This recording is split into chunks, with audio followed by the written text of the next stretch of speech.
Welcome to issue 60 of the official PlayStation magazine's Underground DVD. In this issue, see what happens when animation powerhouses Disney and Square team up to bring you the fantasy adventure Kingdom Hearts. Go behind the scenes with a development team of Sly Cooper and the Thievius Raccoonus. We give you a sneak peek into the future of online gaming on the PlayStation 2. And don't forget to check out all the cool moves, downloads, and demos in the vault.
Welcome to issue 60 of the official PlayStation magazine's Underground DVD.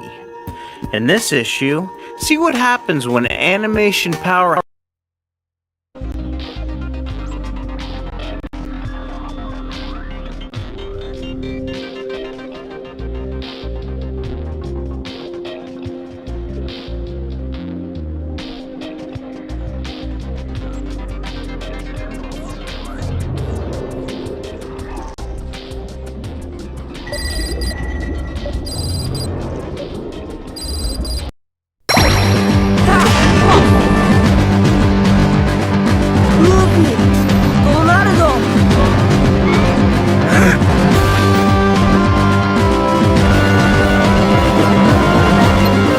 They're two of the biggest names in their fields.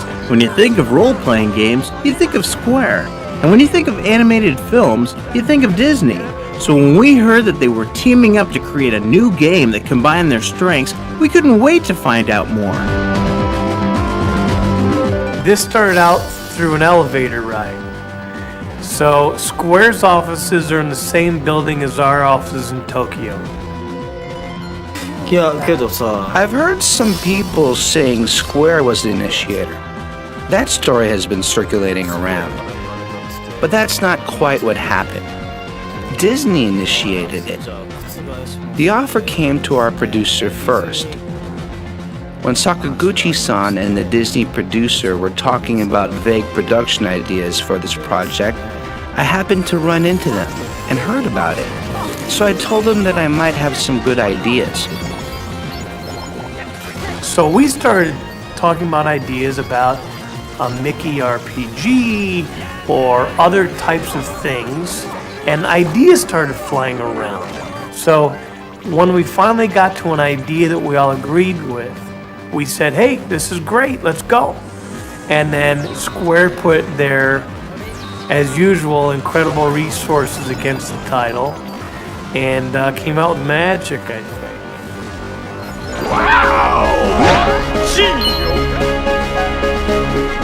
The two powerhouses have created a totally unique game, one that combines the world of Disney with the sensibility of a Final Fantasy game.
Welcome to issue 60 of the official PlayStation magazine's underground DVD.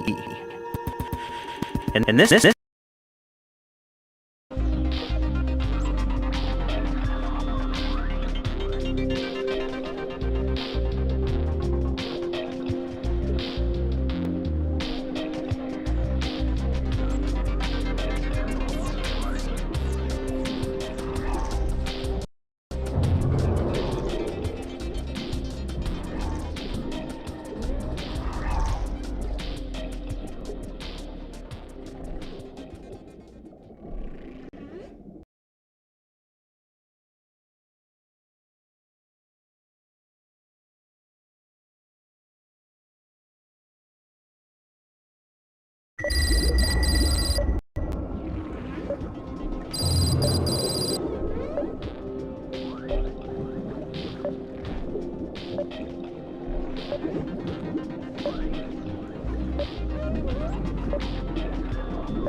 They're two of the biggest names in their field.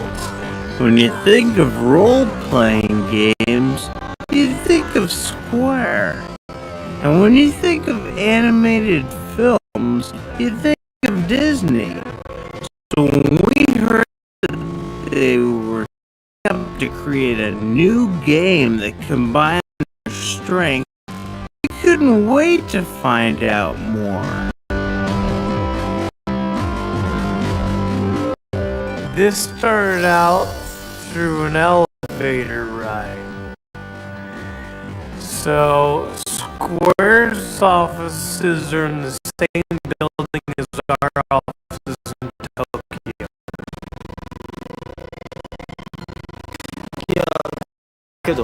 I've heard some people saying Square was an issue.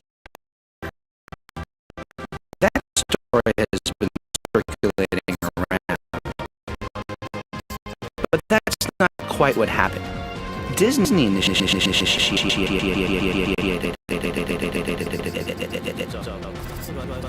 The offer came to our producer first. When Sakaguchi-san and the Disney producer were talking about vague production ideas for this project, I happened to run into them and heard about it. So I told them that I might have some good.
Welcome to issue 60 of the official PlayStation magazine's Underground DVD. In this issue, see what happens when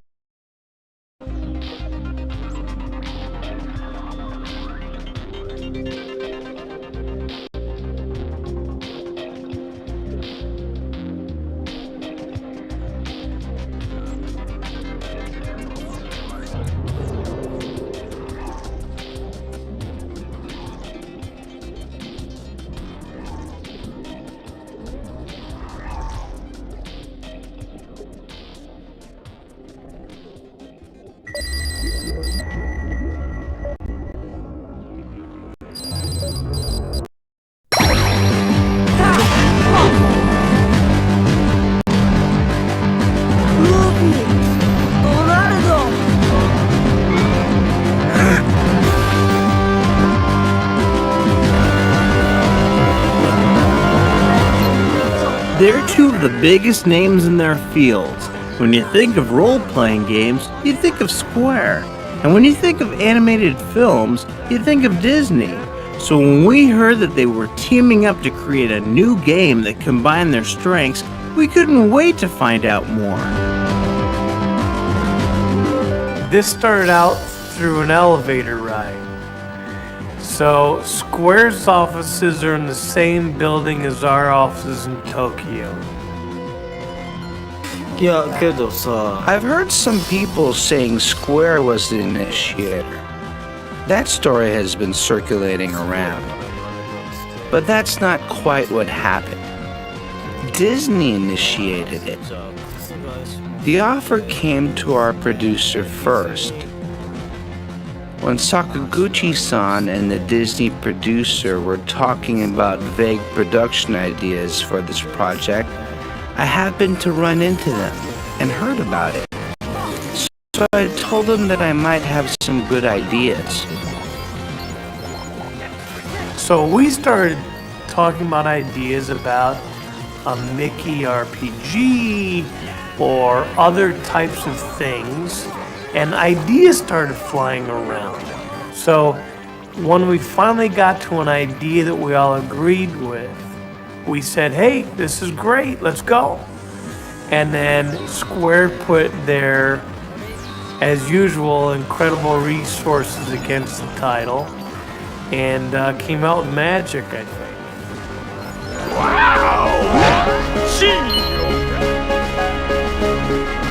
The two powerhouses have created a totally unique game, one that combines the world of Disney with the sensibility of a Final Fantasy game.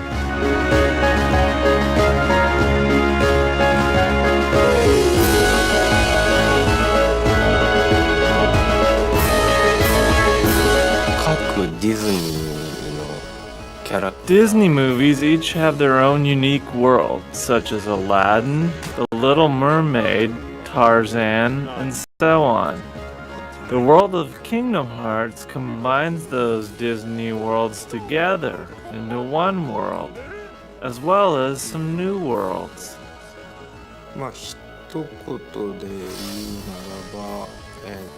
I would express it in one word, it is about heart. The main character Sora travels around the Disney World and discovers its true meaning.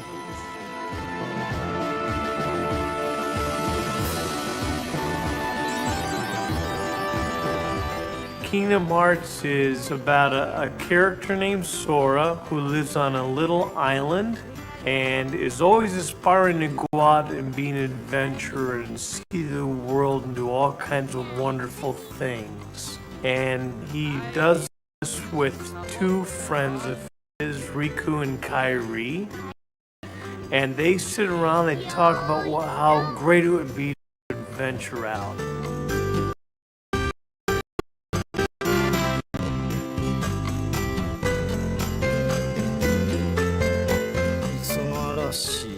So they plan an adventure to see the world using a small raft. Each character has their own thoughts and goals about the adventure. But the day of embarkation, a storm hits the island. Not a natural storm, but a mystical one.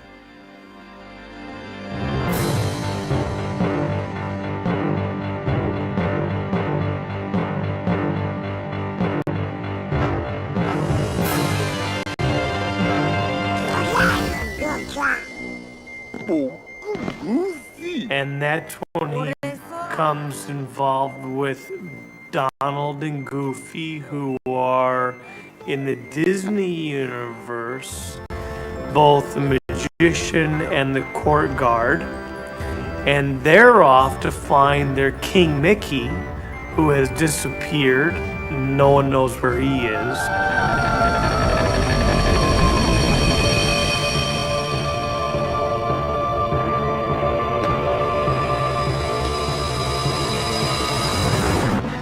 Along the way, Sora ventures through 10 different worlds and meets over 100 Disney characters. He also encounters the Heartless, a new enemy created by Square.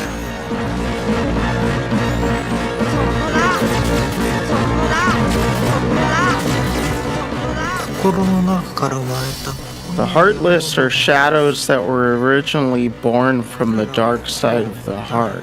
They do not have hearts and attack those that do. They are darkness, if I express them in one word. Like the name tells you, they do not have hearts. They are enemies that appear everywhere. I wanted to create motion that has never been seen in any other game. They move like bugs or animals. Definitely not like humans. And they have a world that is being sucked dry of resources.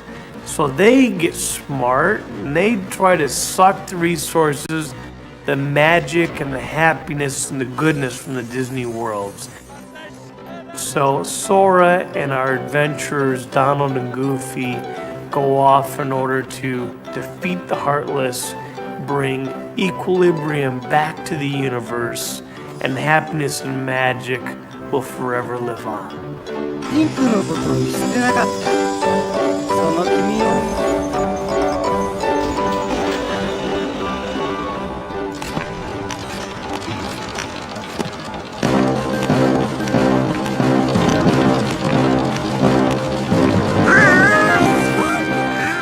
The differences between Disney-style animation and the Japanese style that Square is famous for presented the game's designers with a major challenge.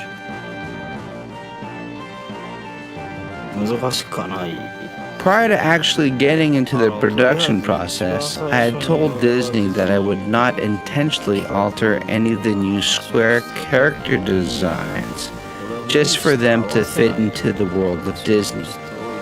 I did not think it was necessary. Besides, there are already dissimilarities along Disney character designs. For example, Donald and Tarzan don't blend together well. So I did not force myself to adjust my designing style. As long as the color and the feel of the characters matched and wasn't awkward when seen on screen. However, the three main characters, Sora, Donald, and Goofy, travel through all of these worlds. So we tried to maintain some consistency so they would blend well together while sustaining their visual independence. I was unsure about the Nightmare Before Christmas world and the Winnie the Pooh world in the beginning stages of production.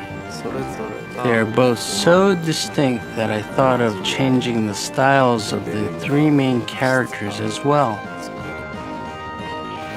With that issue sorted out, the designers then turned their imagination to the Disney characters, where they were allowed to do something that's practically unheard of: embellish their appearance for the game.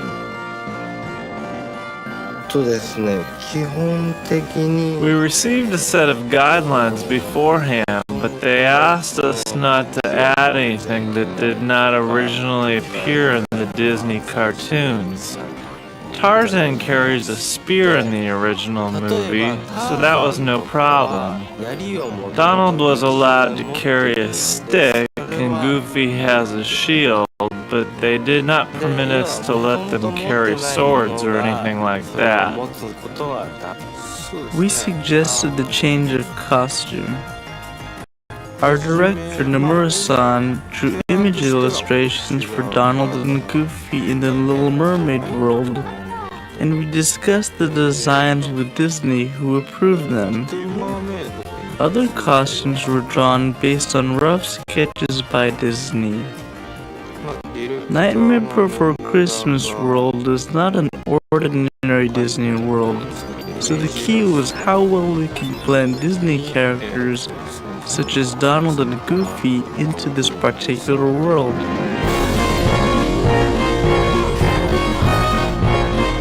Working on the Disney characters was a challenge for the Square team, but it was one they enjoyed.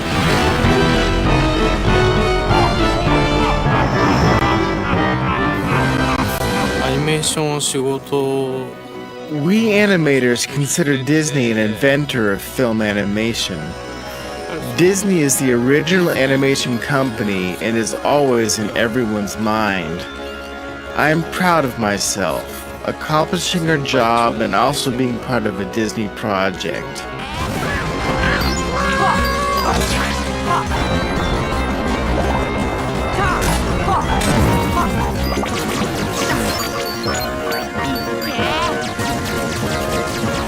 Obviously, we have a lot of knowledge. It's kind of part of the deal of being with the Walt Disney Company about the characters and the worlds. but we tried to share with them. So we had little chalk talks. We connected them with some of the animators from the Walt Disney Company from feature animation and told them a little bit about what the motivation was for the character. Disney offered a class for a day. We learned the basics of how a Disney film is made. After that, I watched tons of videos since each movie has a different feel. I was watching nothing but Disney videos for 6 months. I studied the characteristics of each character and then delivered them into the game. And I think that's really displayed beautifully in how well they animated the characters in 3D. They move just like they're 2D animated in a lot of ways. And so those chalk talks I think really paid off. After spending a considerable amount of time with the Kingdom Hearts team, we couldn't help but wonder what Walt would think of Square and Disney's latest creation.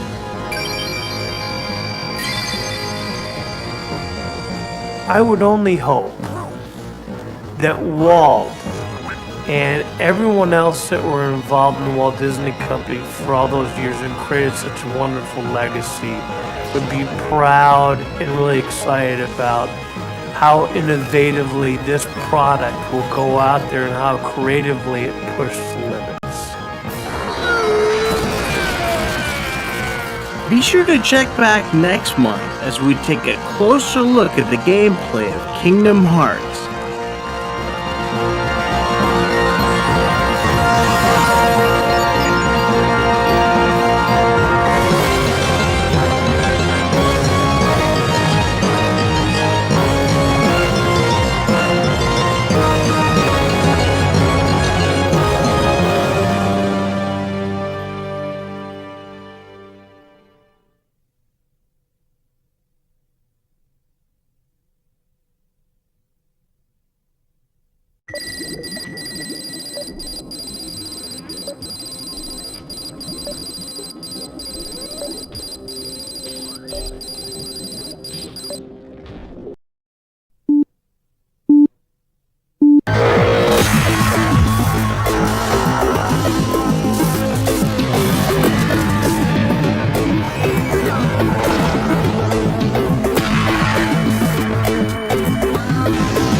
In August 2002, Sony will expand the entertainment horizon of the PlayStation 2 by introducing the network adapter, allowing you to connect to gamers across the country for online play.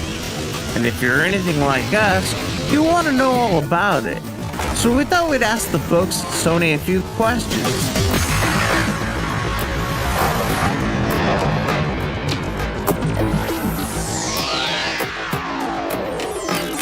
People have very high expectations of what a networked console should offer them. So really our philosophy is to try and offer exactly the same very visceral, challenging experience that they've had offline and really carry that into the online space. The great benefits of online gameplay is that you move into this new world of infinite possibilities. The competitive environment becomes a lot richer and more intense because it's dynamic. Now you're playing against real people, whereas before you're relying on, AI-controlled opponents. So we're adding a new dimension to the overall PlayStation 2 entertainment experience.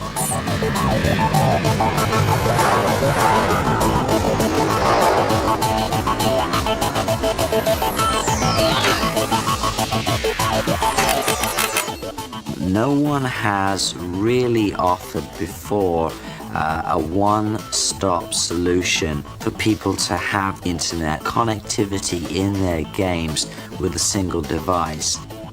The network adapter consists of both an analog connection as well as an Ethernet connection. So right out of the box, if you have an existing ISP that is narrowband, the phone cable, you can take that, use your account, and be able to play the games online. If you already have a broadband connection, or later you decide to upgrade to a broadband connection, you can do that as well. At launch, we want to offer a play-for-free model so all of our consumers can enjoy content for free besides the cost of a retail game, but there are no additional fees associated. The network adapters also includes a coupon for a free copy of Twisted Metal Black Online. Many of our users have their own ISPs, and we want to be able to give that flexibility that they continue to use their own ISPs and be able to play their games without having to register for a Sony account. We're really offering the consumers the maximum amount of choice as to how they access the content and the kinds of content that they want to play.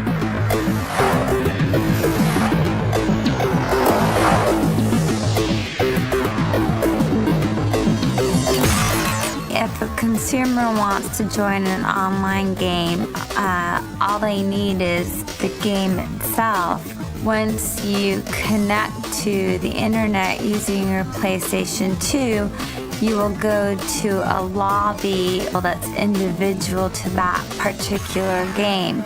If you take frequency, for example, you would enter the frequency lobby and you can see who's online and who's playing, and you could choose to either join a game or host your own game.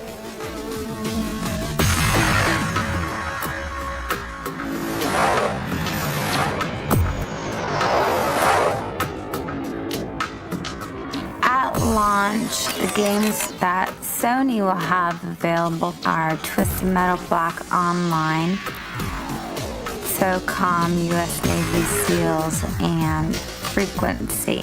And then later down the road with ATV2 Off-Road Fury.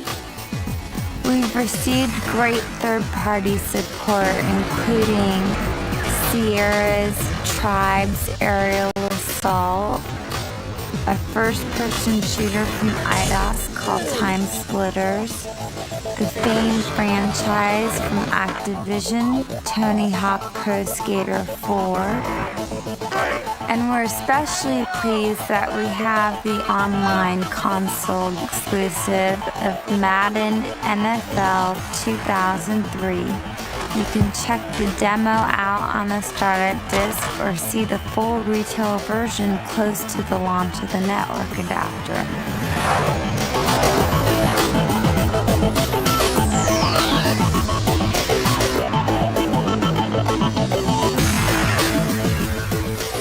The number of players online depends on each individual software title. So for example, in SOCOM, you could have up to 16 people playing online in one game. In Twisted Metal Black Online, you can have 8 players in a broadband game or 2 players in a dial-up game.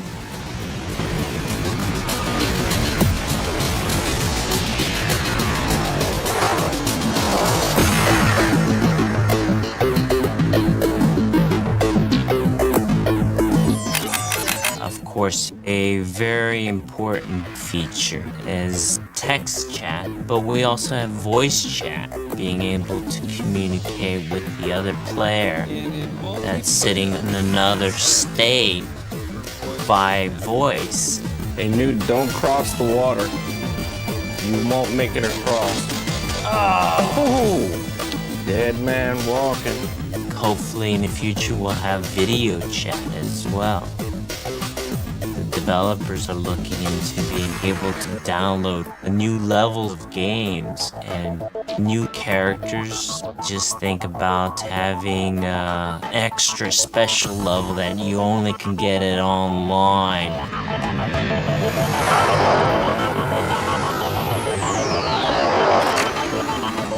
Down the road, we really think that the tremendous opportunity is to really place PlayStation 2 at the heart of a new broadband experience for the consumer that will comprise much more than just video games and online gaming, but also will involve movies and music and the ability to download photos, to create photo albums, and be a complete online entertainment experience.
How should I describe Sly Cooper?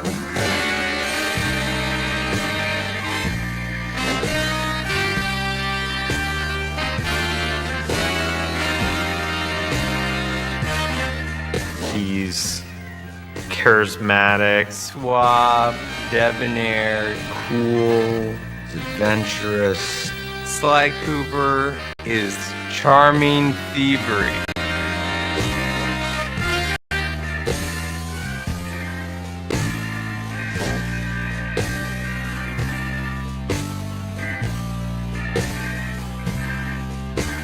We started with the idea that we wanted to do an action game where the primary character was a thief. We very early on wanted to make a game that looked and felt like a cartoon, but was one step closer to realism rather than flat and graphic. When you look at the game, initially the first thing that draws you in is the beautiful art style and the lush, very, very lush look of the environments. But when you actually play the gameplay itself is lush as well. It's not about just how the game looks, it's about how the game plays and how the player experiences it. And it's all about having fun. When we designed the game, we made it so that you really have to figure out how to think in a stealthy way. And to beat the game, you're gonna have to learn how to do a lot of things in a stealthy way. The designers, I think, have done a wonderful job of giving players the experience of sneaking and being a thief, and at the same time making the designs accessible to people so that you don't need to be a super gamer in order to play it, although there are tons of things that are in the game for those people. The genre is such that you have to really excel in every single phase of the game. You can't just have great art, you can't just have great code, you can't just have great characters, you gotta have it all. Sly is cool, he's collected, he's adventurous. Sly is Sly. It is not a misnomer.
Welcome to issue 60 of the official.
My name is Saul, and I'm a tip writer here at SCCA.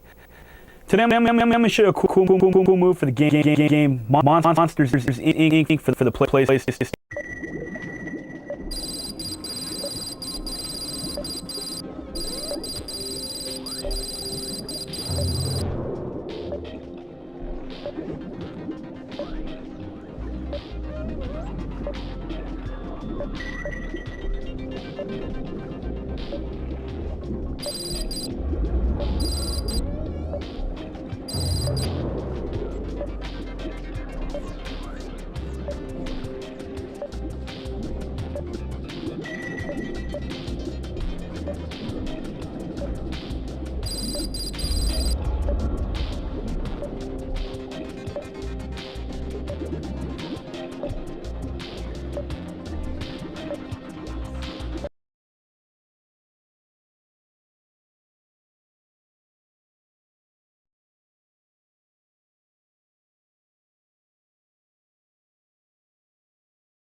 Fascinating. How about a little fire?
Cleaning the floor and washing dishes. Ha!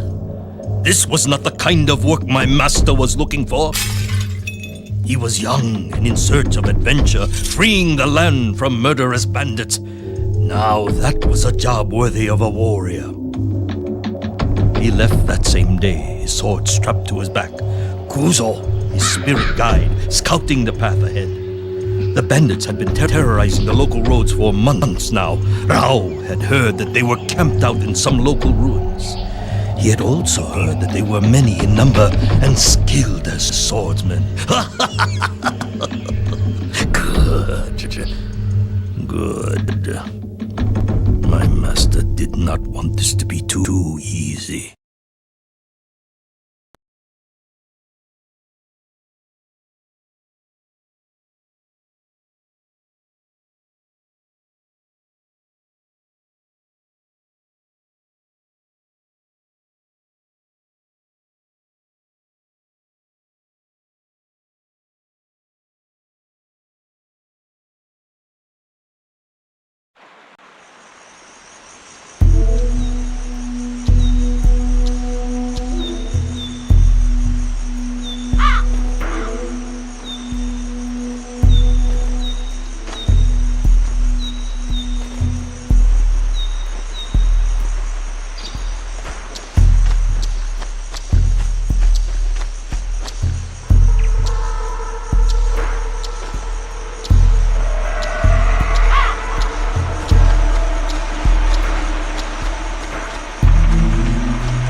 Appreciate the funk.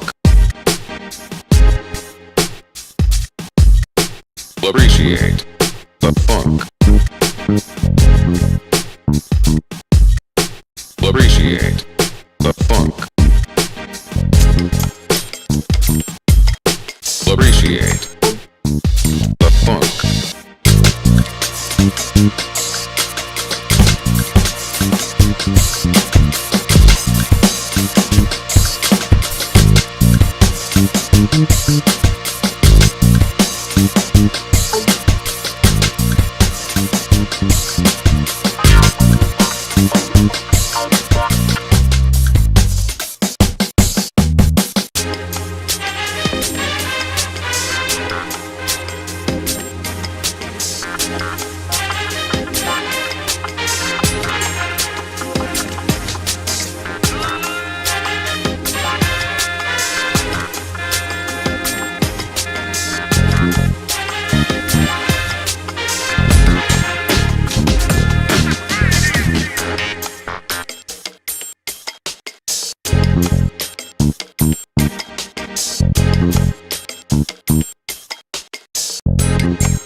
Appreciate the funk. Appreciate the funk. Appreciate the funk. Appreciate the funk.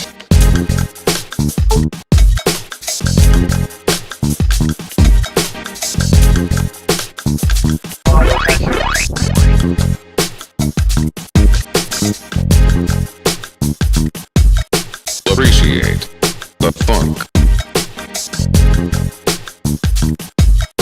Appreciate the funk. The funk.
Good day from Huntington Beach.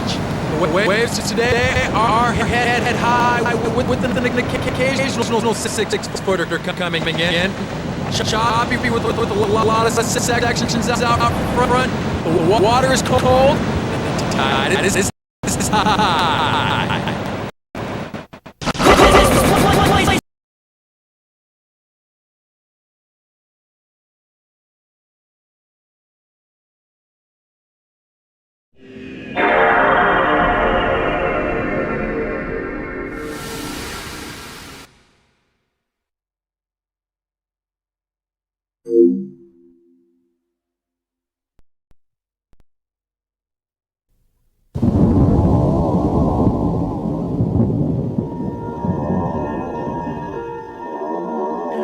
Welcome to issue 60 of the official PlayStation Magazine's Underground DVD. In this issue, see what happens when animation powerhouses Disney and Square team up to bring you the fantasy adventure Kingdom Hearts.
Good day from Huntington Beach. The waves today are head high with an occasional 6-footer coming in. Choppy with a lot of sections out front. The water is cold. The tide is high. This place reminds me of a time that's way too old. These times have gathered up reasonable, but for now I don't see what's so wrong with pretending it's true. I thought you knew. Huge combo! Woohoo! Just got to pass the time, believer.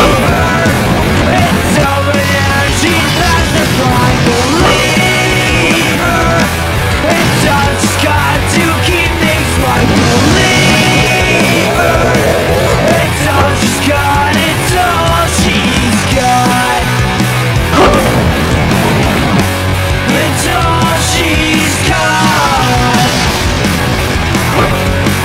It's all she's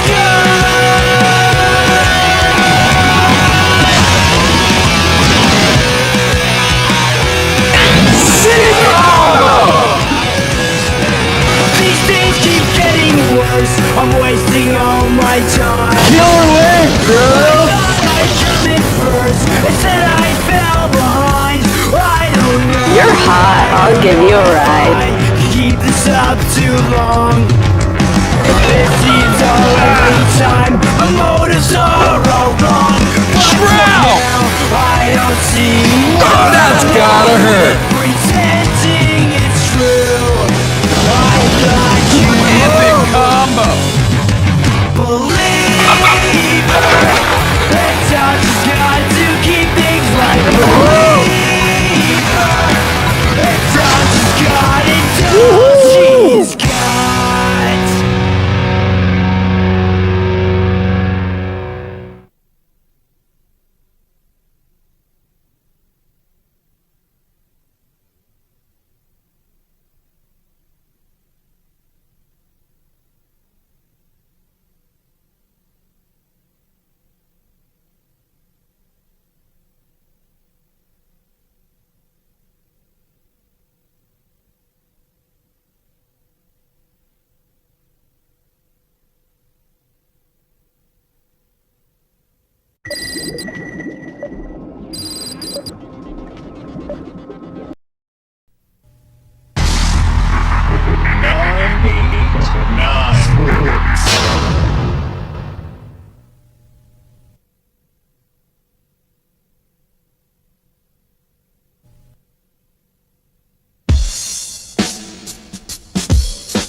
Hello, this is Peter Drury speaking to you live from this great stadium.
31 County, attempting to stop a vehicle at a high rate of speed.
My name is Saul, and I'm a tip writer here at SCA. Today I'm going to show you a cool move for the game Monsters Inc. for the PlayStation 2. I'm going to show you how to get all the monster mice in the level Garbage Disposal. Head over to the pool of green water and locate this trampoline right here. Do a double jump to get to this one, and once again to get to this one. Double jump one more time to the platform up here and scare this monster mouse right here. Double jump off here and slide down the cable, and it'll drop down to another monster mouse. Scare that guy and drop down here. Scare the next monster mouse and do a double jump off this trampoline right here onto this moving platform. This is going to take you to the last two monster mice.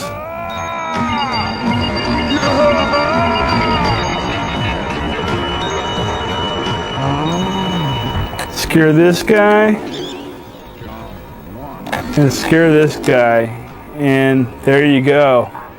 Even though I did get caught by the CD agent there, you've now scared all 5 monster mice. Now that you've scared all 5 monster mice, all you have to do is collect the 5 scream canisters and complete the level. That will unlock a bonus movie clip for you. Enjoy!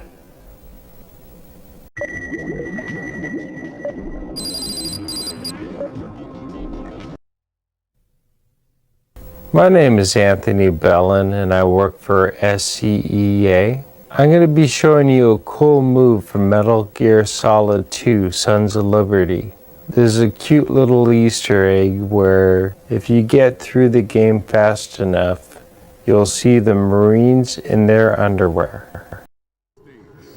When you reach the end of the first level, if you're fast enough moving through the level, you'll get this Easter egg.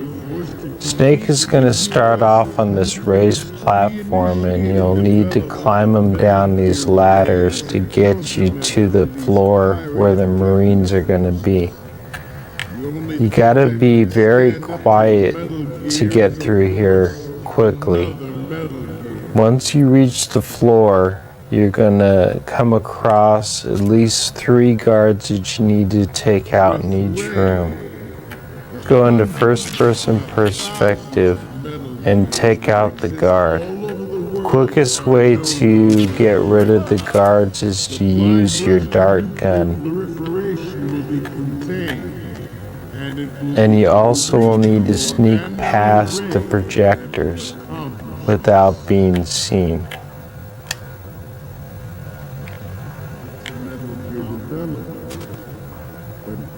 Don't forget to look for extra ammunition in hidden places, as you'll run out of darts quickly if you're not careful.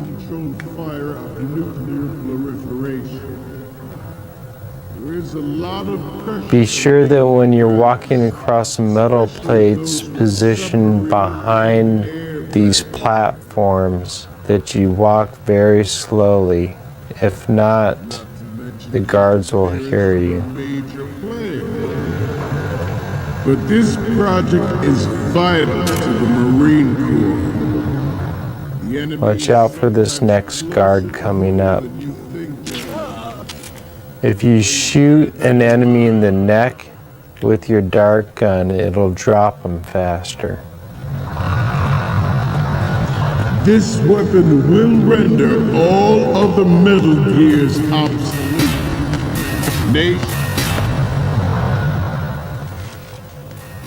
Once you're in the second room, you'll need to turn to your right. Take out the first guard by the projector and watch out for the moving guards. Also note there are 2 projectors in this room. When the projection switches from side to side, the Marines will start looking in the direction of the new projected image. Be sure that you're not standing where they're looking. Father, I want to leave a better world for the future generation. As a soldier, I know that is my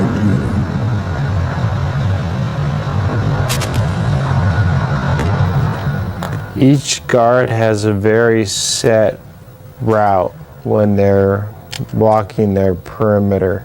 So if you want to, wait for them to stop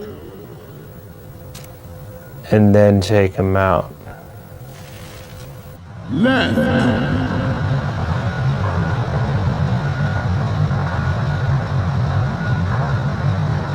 Right.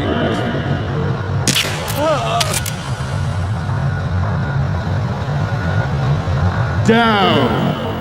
If you have to stop anywhere, be sure that you're behind something, just in case everybody looks your direction.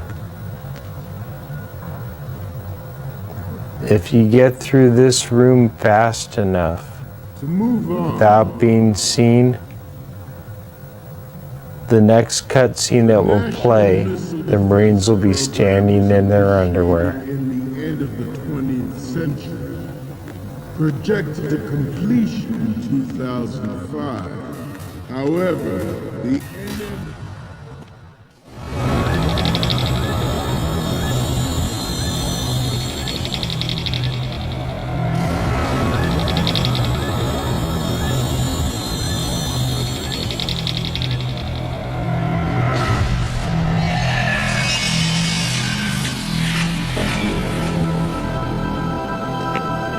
Metal Gear. Well, there you have it. The Marines in their underwear. Metal Gear Solid 2 is full of different Easter eggs like this one. The faster that you get through the ship level at the beginning of the game, the more likely you're going to get this Easter egg. Have fun with Metal Gear Solid 2. I thought it was a great game.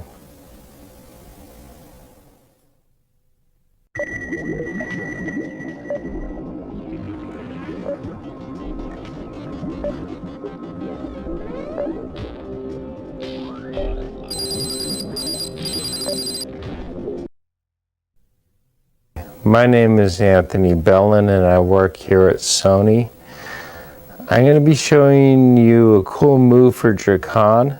This is getting to the chicken that lays the golden egg.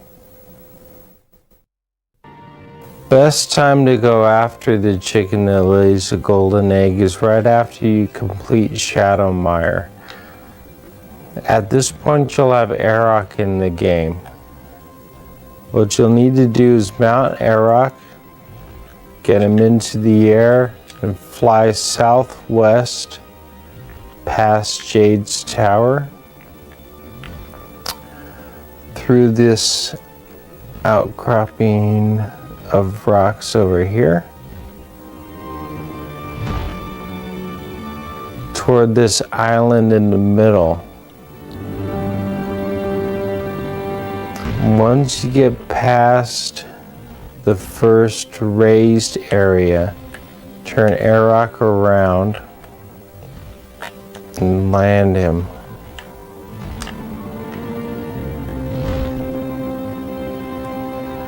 Right there is a cave entrance.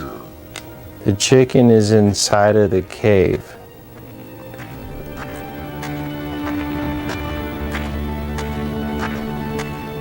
Engage the chicken in combat. Look at the black on this thing. Nice cheeky. The chicken is tough, so if you have any magic spells, I suggest that you use them. It will attack you and it does quite a bit of damage. But once you kill the chicken, out comes the golden egg. Now the golden egg is worth 1,000 gold pieces. Early on in the game, it's a little bit hard to come by money, so this could be your cash cow. So now that you know where the chicken is, if you happen to need some extra cash, go get that golden egg.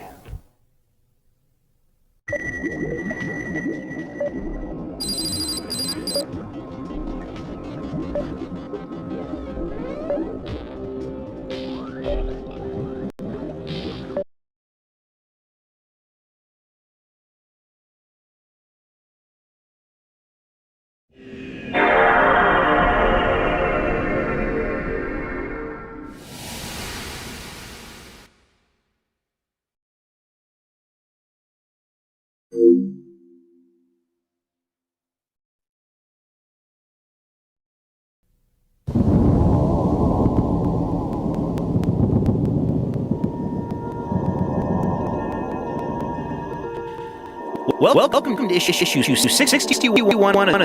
Brought to you by the PlayStation Underground. In this issue,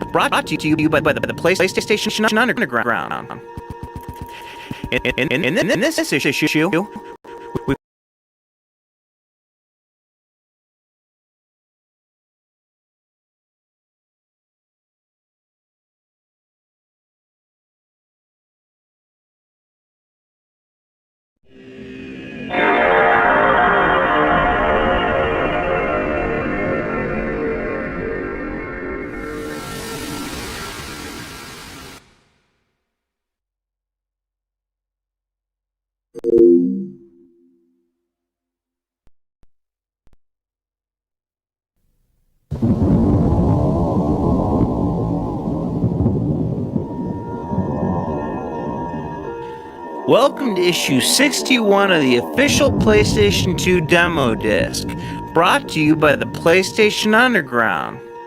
In this issue, we flew to Japan to meet the development team behind Wild Arms 3. Then we caught up with pro skateboarder Tony Hawk to check out his new traveling BMX skateboard and motocross exhibition, the Boom Boom Huck Jam. After that, it was off to E3 to try some of the games so you can play with the new network adapter for the PlayStation 2. It's pretty sweet. Plus there's game demos, downloads, and more. So dive on in.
What happens when Final Fantasy style characters are thrust into the Disney universe? You get a new action RPG game called Kingdom Hearts. If you saw our story last month, you learned how these two heavyweights, Disney and Square, came together to seamlessly blend the two worlds. This month, we're gonna dive deeper into the gameplay and explore this immersive new action RPG. Disney Island to Sora. In the beginning of the game, Sora starts his journey from his home, while at the same time Donald and Goofy begin their journey. The three meet in Travis Town and travel to different Disney worlds, including Aladdin, The Little Mermaid, and The Nightmare Before Christmas. Since each of the game's worlds are so different, we figured that everyone involved in the game had a favorite. My favorite is the Nightmare Before Christmas world. It has a more unique look than the others. The rest of the game is made using animation cells, but the Nightmare world is made from actual photographs. We achieved an interesting look with combinations of the 3D game world and real photos. I'm really pleased with the results.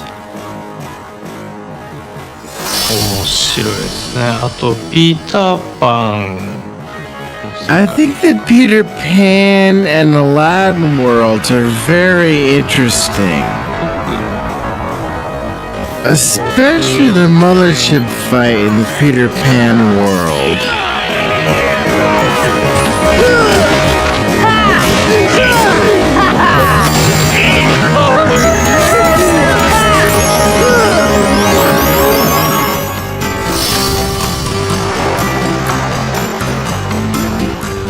So, Kyrie's home is out there somewhere, right? Could be. もともとそのアイランドを作った理由がその My favorite is Destiny Island, because when I designed it, I wanted to get away from work and go to a tropical island. This island looks very relaxing. At the same time, this world contains many keys that help you solve problems later in the game. It's a very important location.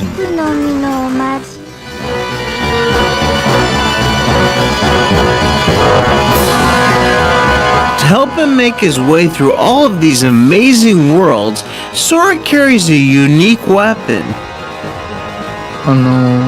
キーブレード自身はその One of the main items Sora will carry is the Keyblade. It is not only a weapon to defeat enemies, but it has the symbolic purpose of locking the door to each world.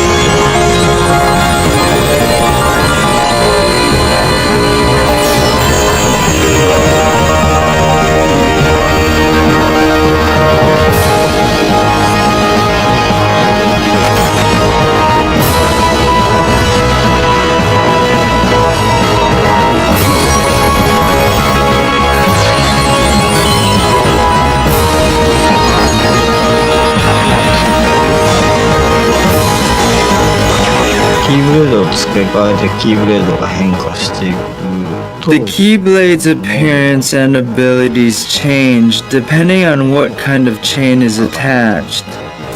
These key chains alter Sora's attacking ability in different ways.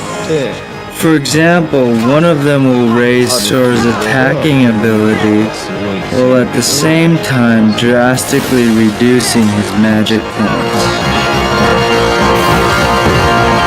For those of you who are Final Fantasy fanatics, you won't be disappointed.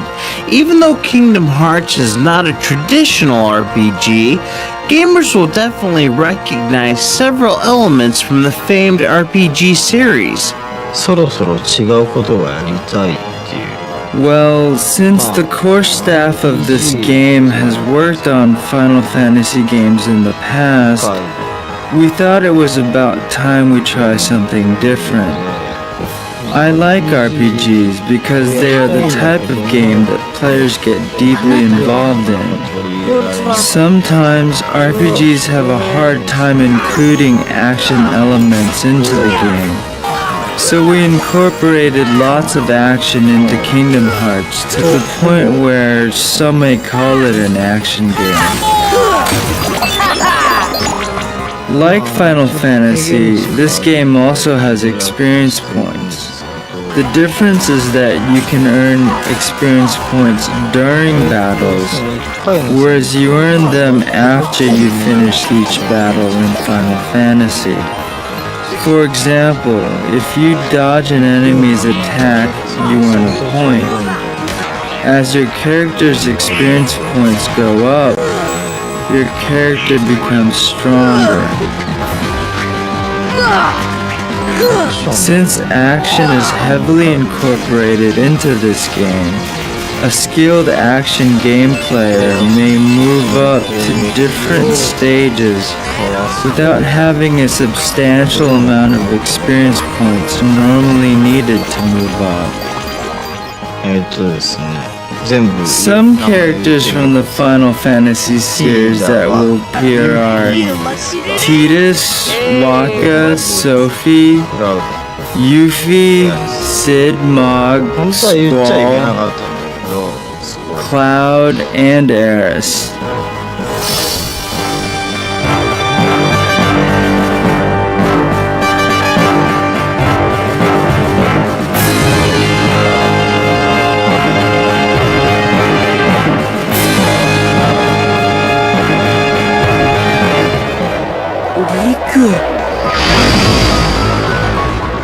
In all of Square's games, music has been a crucial element of the storytelling. Kingdom Hearts carries on that tradition.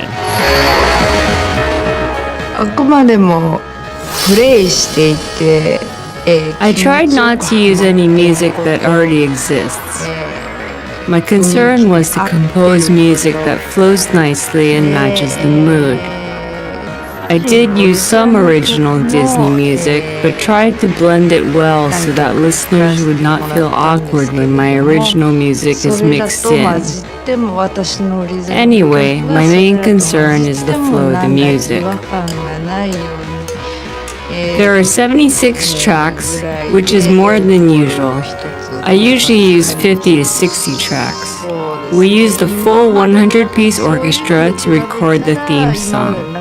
I think a lot more people participated in this music process compared to our usual work.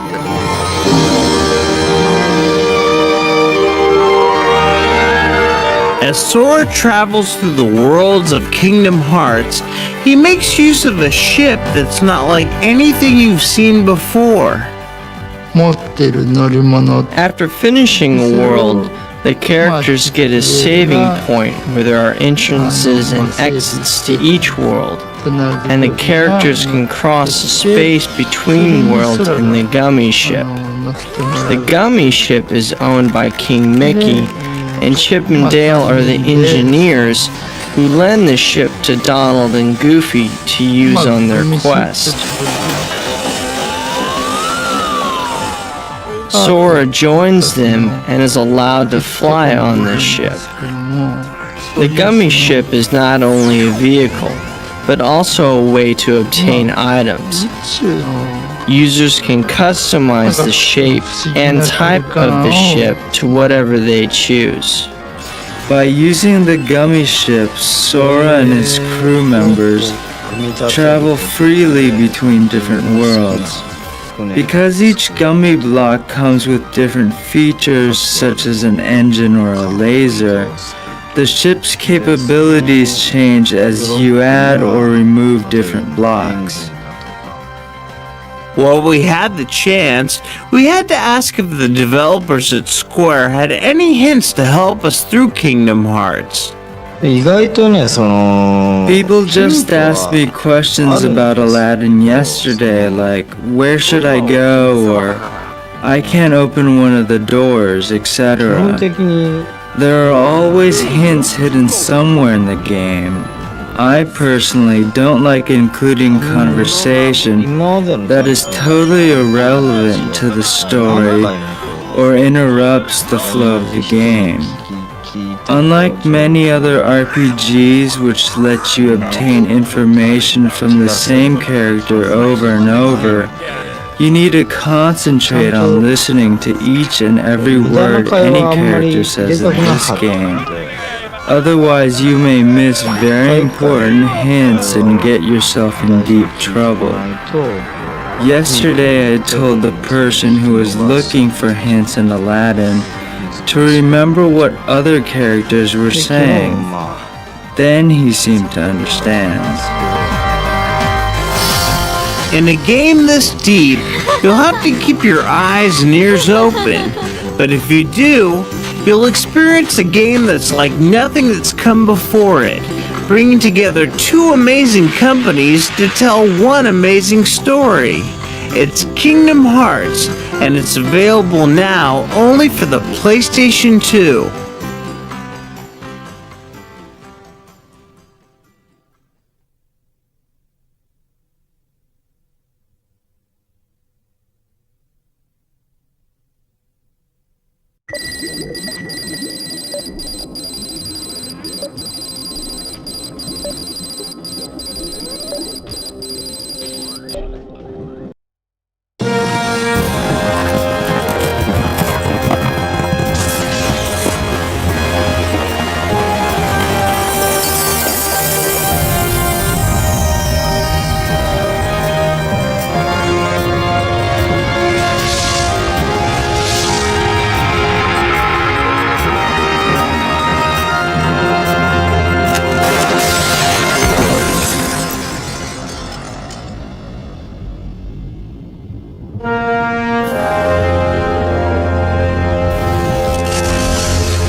The first two games of the Wild Arms series merged the fantasy and western genres into a unique role-playing game.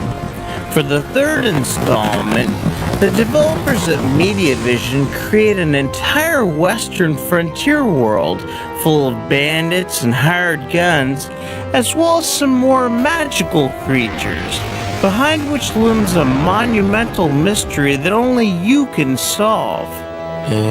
ここはファルガイアという架空の惑星が舞台なんですけども The story takes place on a planet called Filgaia, which has been devastated for years.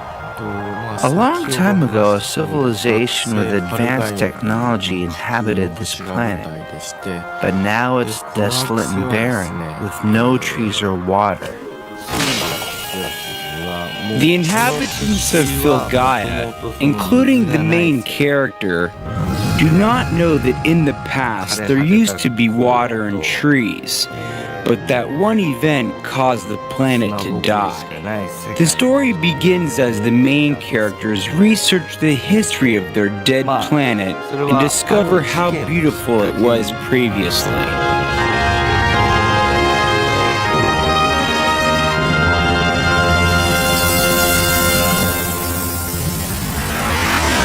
As the main character tries to find out what caused the devastation of the planet, she encounters the other stars of the game.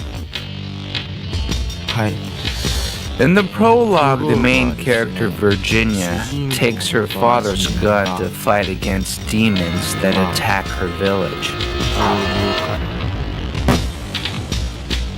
After realizing how hard it is to fight against these enemies, she decides to leave her village and become an adventurer. Although the game has only one main hero, the other three characters are almost as important as the main character, since they all have their own dramas. We wanted players to understand this and sympathize with each of them.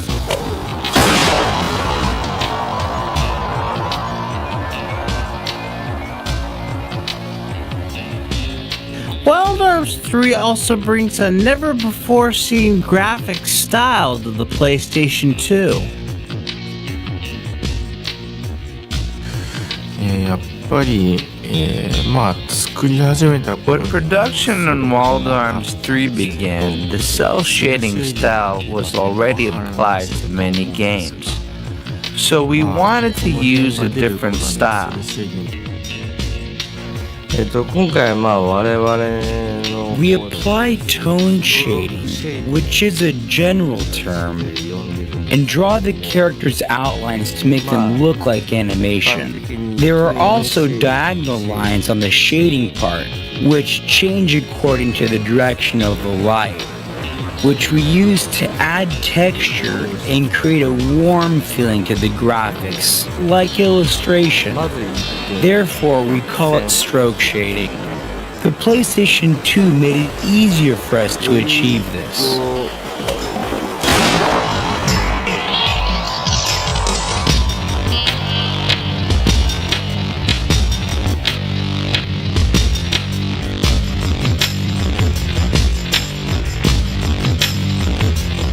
Not only is the look of the game different, but Wild Arms 3 also features a new combat system.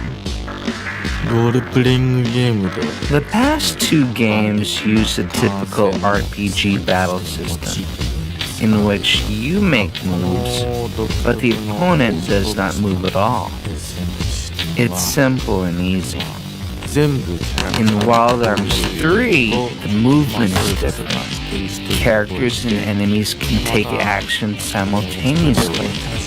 Consequently, in battles, everyone is mixed up, and players can enjoy making complex movements.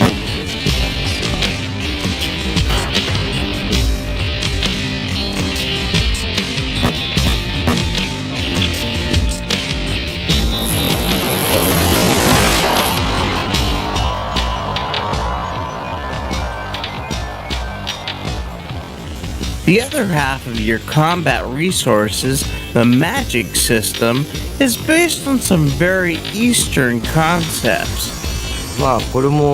This may be a Japanese way of thinking, but there is a belief system that gods live in all the elements: fire, water, wind, and soil. In Wild Arms 3, you can incarnate them, but you have to use a different stone slate depending on the god you want to summon and use in battle. Each of the four main characters have different abilities. For example, Gallo's attack level is high because he has a high magic ability. Usually in other games, if you use magic, you lose points. But in Wild Arms, you can use magic as many times as you want during the battle. They are not only for attack, but also to enhance protection ability, lower enemies' attack ability, and so forth. We want users to battle with creative magic combinations.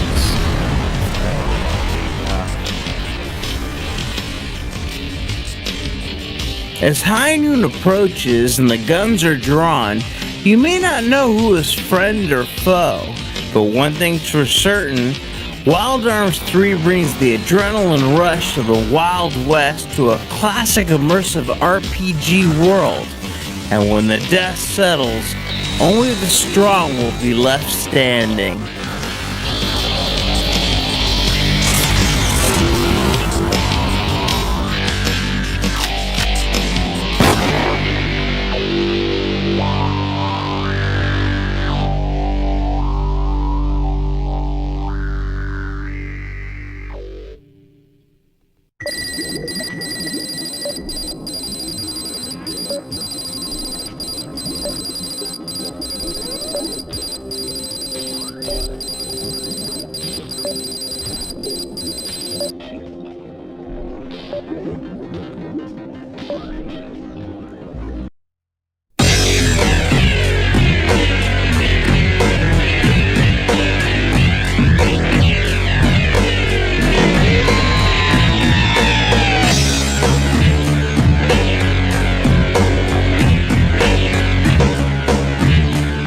This year at E3, the highlight of the PlayStation booth was the competition arena. Those people who were lucky enough to be at the show got to check out 2 amazing online-enabled games for the PlayStation 2. The first game was Madden Football 2003, which will make its exclusive online console debut for the PlayStation 2. Players at the show could strap on their shoulder pads and play Madden Online against Electronic Arts game testers in Florida.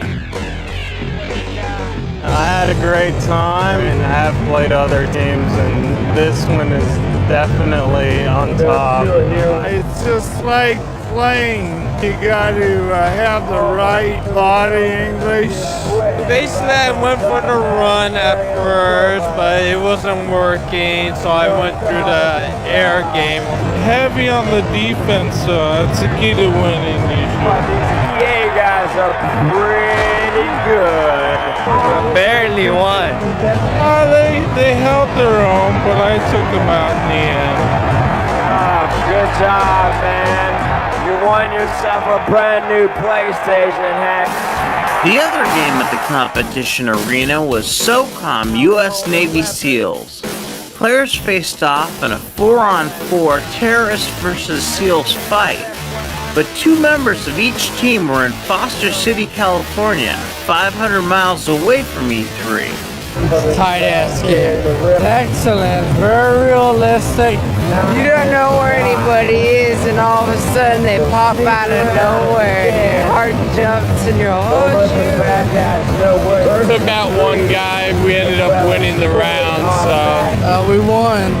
Yeah, you got a hat right here. Online play is going to totally change how you view your PlayStation 2. We asked the lucky players from E3 what they thought of the experience. Yeah, I would love to play online. I mean, it's the thing to have. Playing a computer, it's more predictable. This, you don't know what's going to happen because you're playing against a live person. You don't know what to expect. It's fun.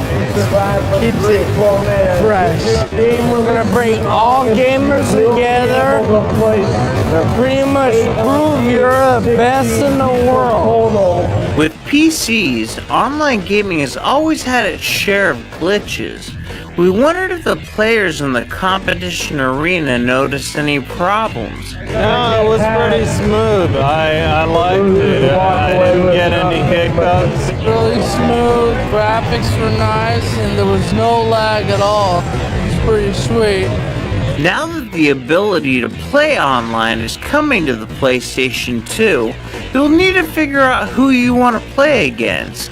I got a lot of friends back on the East Coast, so it'd be nice to be able to still play video games against them. When they can't make it over the house because it's raining, we'll play online. I usually play against my buddies for bragging rights. Online gaming is the future, and without a network adapter, you're not getting online. Online gaming for the PlayStation 2 looks like it's going to be a big hit. Be sure to keep an eye out for the network adapter and all the games that you'll be able to play online starting this summer.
skateboard down 14-foot ramps and busting huge tricks wasn't dangerous enough, try throwing in a BMX rider competing for the same space and a 500-pound motorcycle whizzing over your head, and you've got Tony Hawk's Boom Boom Huck Jam. The Boom Boom Huck Jam is basically a stunt show that includes music, motocross, skateboarding, BMX. I just felt like the crowds that we've been getting for exhibitions at skate parks and things that are more hardcore events has become overwhelming, and the only way we can really accommodate the audience for what we do is to do it in an arena and build our own ramps. And I drew all this up on a napkin one day, and here we are about a year later. Where we are is San Bernardino, California, where Tony and his crew have set up a state-of-the-art ramp to practice for the big event taking place in Las Vegas. We decided to rehearse in San Bernardino because we could rent an airplane hangar. It was really hard finding a space to fit all these ramps in, and we couldn't do it at Mandalay Bay because they've got other events going on until we get there. They just got the A-list of all these sports, for skateboarding, Andy McDonald, Bob Burnquist, Bucky Lassick, Lincoln Ueda, Shaun White, motocross, Carey Hart, Clifford Adamte, and Mike Sinkmar, bike, Kevin Robinson, John Parker, Dave Mira, Matt Hoffman, and decided to bring them all here and rehearse for a week. And you know, we're skaters. We're not used to getting up at 10 a.m. and going to skate. So everyone's been really good, showing up in the morning, you know, getting right to work. We bang out some lines, and so it's been a lot of cooperation, I think, because everyone really believes in the vision of what this is.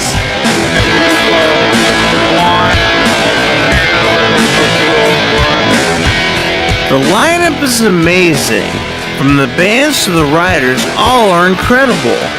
But the most unique star of the show has got to be the custom-designed ramp that incorporates the sports of motocross, BMX, and skateboarding, as well as the musical stage. Yeah, the ramp's amazing.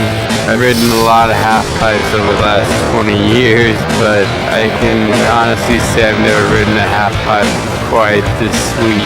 It's perfect, everything about it. You know, the trannies are big and fat, and the vert's perfect. It's huge, wide, like, yeah, you can't ask for much more, you know. And usually, if you go to a demo or something, there's bikes and skateboards on the ramp, and then there's motocross like off over to the side on the dirt jumps. And this time we decided to bring it all together. So we're gonna see what we can come up with where we're utilizing all three at the same time.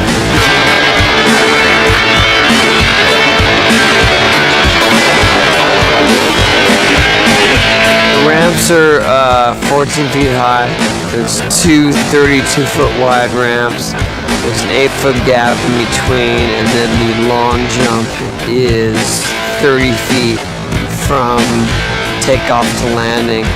And then the roll-in for the long jump is actually 30 feet high. So going down 30 feet and then jumping 30 feet. I think doing the roll-in is half the battle there. That thing it's a lot more intimidating when it's up than it was when we drew it. Designing the best multi-use ramp ever was easy for skateboarding legend Tony Hawk, but making it portable was a little bit tricky. I designed the layout of it, and then we hired a staging company to actually figure out the best way to make it portable, to make it interchangeable. And these ramps, when they go up in record time, and they're perfect, like all these guys come in here and just everyone's got a smile on their face when they start riding it because it's so solid. I think it's gonna take a full day to put all this stuff up the first time. They are under the impression they can put up the entire half-pipe section in about 4 hours, which is record time. No one's ever done that in less than a day.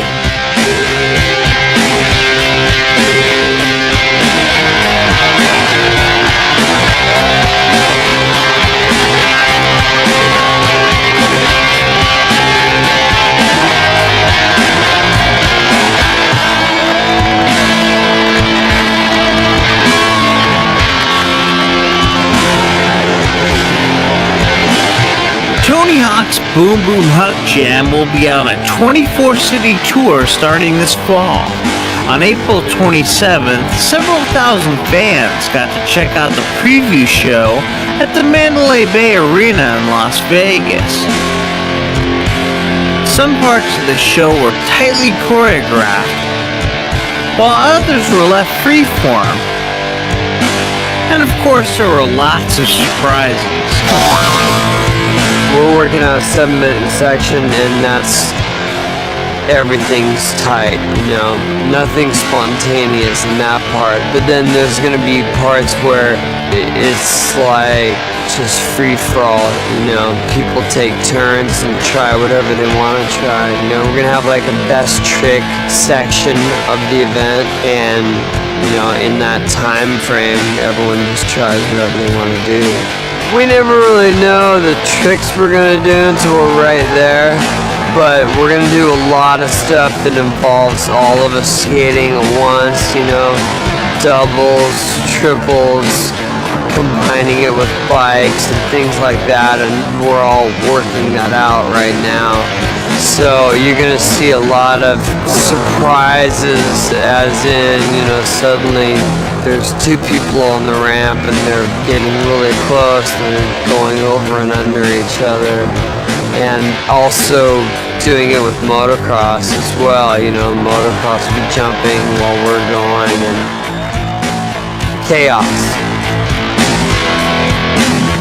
Having multiple skaters on the ramp at one time kind of reminds us of playing Tony Hawk Pro Skater 3 online.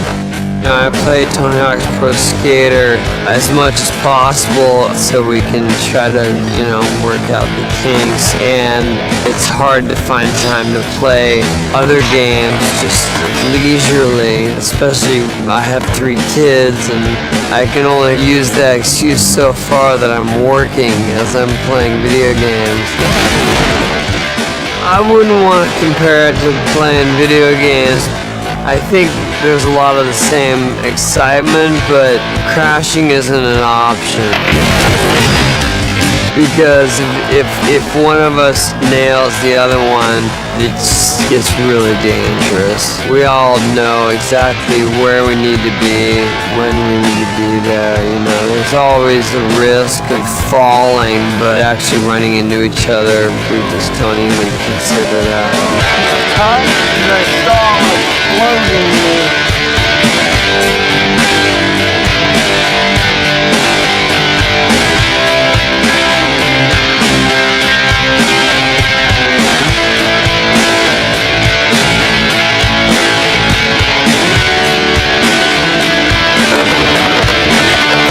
The grand finale of the Huck Jam has Matt Hoffman, the first guy to do a 900 on a BMX bike, and Tony Hawk, the first guy to do a 900 on a skateboard, attempting the trick together.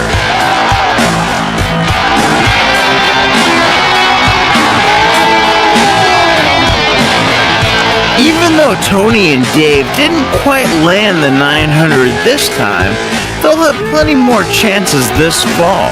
So look out for Tony Hawk's Boom Boom Huck Jam coming to a city near you. It's sure to be a heart-stopping event.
My name is Steve Bradley. I'm about to show you some cool moves to do on Knockout Kings 2002. I'm going to show you how to get to Muhammad Ali anytime in your career.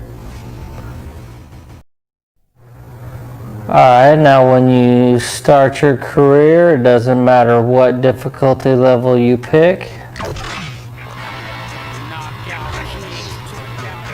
Now, what you do is go into modes, start up your career.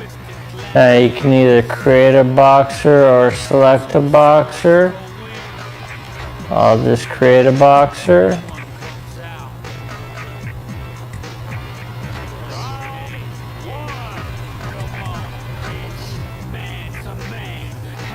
Doesn't matter what the stats are. Now, when you get ready to go into a fight for the first fight of your career, press the X button as fast as you can. You should see Monolith 2002 appear in the name of the boxer. And as you can see, you fight Muhammad Ali.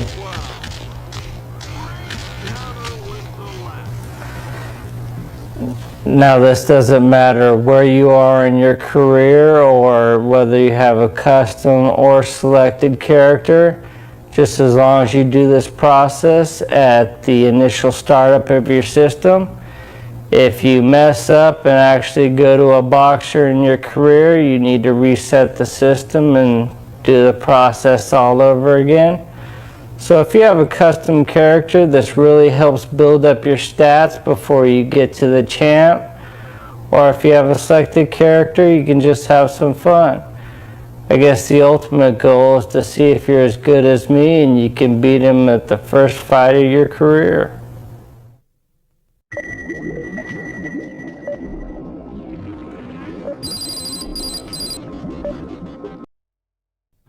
Hi, my name is Saul, and today I'm going to show you a cool move for the game Pac-Man World 2.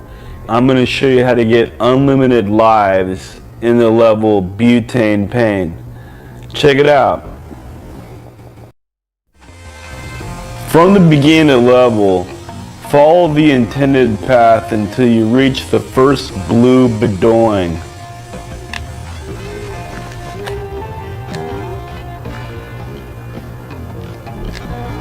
Jump onto it and then get onto the red Bedoing. And from here, jump to the top of this tree. Make sure to hit that checkpoint.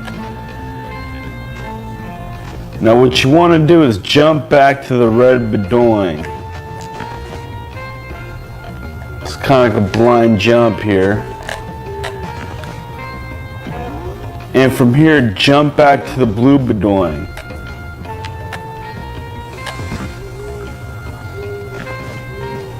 From here, what you want to do is drift off to the side and look for these jump pads down here.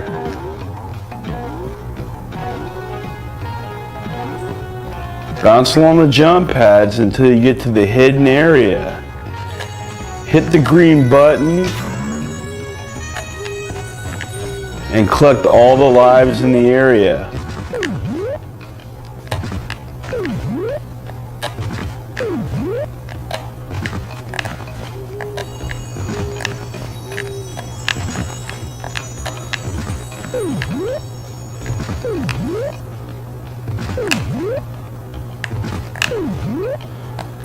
Once you've collected all the lives, just jump off and Pac-Man will lose a life.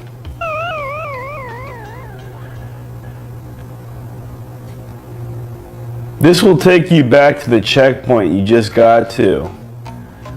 Once again, from where the checkpoint was, jump back to the red Bedoing.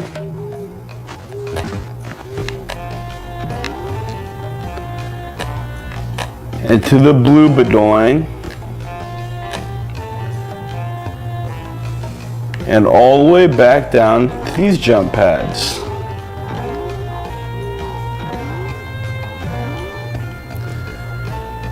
And as you can see, when you reach this secret point again, you can get all the free lives again.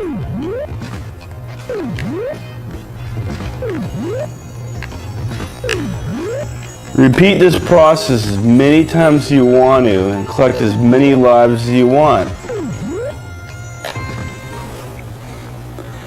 So that if at any time you get frustrated and you find that you don't have enough lives to complete a level, do the infinite life trick just like I showed you to get as many lives as you need.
THQ.